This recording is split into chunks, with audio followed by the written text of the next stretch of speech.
电车夏天空调怎么开比较好？大家好，今天跟大家分享一下我们 ID 它在夏天开空调怎么开更省电。那其实这个问题呢，应该是一个伪命题，因为空调它本身是一个耗能的东西。你说怎么开它才能更省电呢？唯一就是空调温度开得越高，它越省电。但是在这个里面呢，也有一点小技巧，我今天教给大家。那第一点，经过我2年的使用呢，我发现我们这个车它的空调开22度或者23度来讲是比较经济的，它既不是非常费电，也不会非常的热。所以我自己开空调呢，经常就是热的时候我调22度，冷的时候稍微感觉有点凉的时候我就调23度，而且是左右空调的温度是相对的。那第二个，关于风速的选择，我经常会选择一个自动的低速档。那你假如平时是比较怕热的，那你也可以选个自动的中速档，甚至自动的高速档都是可以的。那大众 ID 的这套空调的自动模式呢，我觉得是比较好，它自动挡也选择了高低中3个档位，让大家有一个比较人性化的个性化选择，而不像有些车型一样，只要自动挡它就是按照它的习性来了，你作为车主是没有任何的选择余地的。那第3点，我觉得比较重要的是，我们空调的温度调节切记不要大范围的去调节。比如说我今天调了22度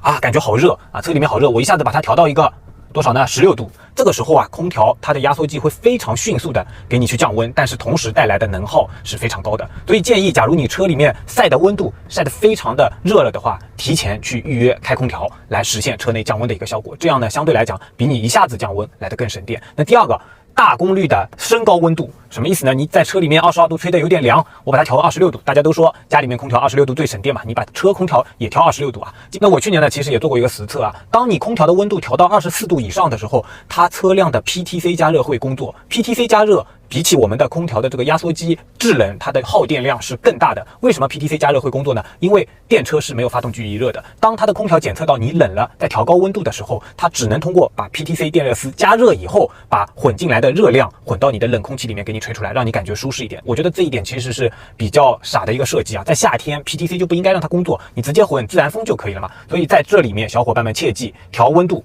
不需要大功率的去调节。你实在说冷的受不了，开点窗嘛，开点窗一样的热量进来了，它相对来讲就比较暖和一点了。所以你在用车的时候，假如想让你的空调更省电一点啊，千万不要大幅度的调节我们的温度范围。那第4点呢，是合理的利用内循环啊，因为我们内循环呢，空调是吸着车内的空气进行再降温的，而外循环呢是车子直接吸着车外的空气进入我们的车内进行降温的。所以打开内循环以后，相对来讲空调制冷的效果会更好，从而也会更省电。不过像我这种在密闭环境下特别容易缺氧的人呢，我还是比较喜欢打开它的外循环模式。那最后一点呢，是我对空调出风口的调节的一些小技巧，给大家分享一下。我们的空调出风口中间的这个空调出风口往中间，它这个两边是全部关闭，而往两边它这个是全开。所以小伙伴们，假如你经常觉得车里面非常的热，你去检查一下是不是你的出风口一直是被你关闭的状态的。那么中间的这个出风口怎么去操作呢？我经常是左边的这个出风口拉过来，稍微对着自己脖子的位置啊进行吹，对着自己的脸吹，这样子让我开车的时候会感觉更凉快。因为我们车子的这个前挡风玻璃比较大，这个热辐射的效果比较强，所以你在开车的时候经常会发现脸非常的热。那这个出风口呢，因为比较下，所以它吹不到你的脸，导致你发现这个车开的时候很热。那这个时候你这个出风口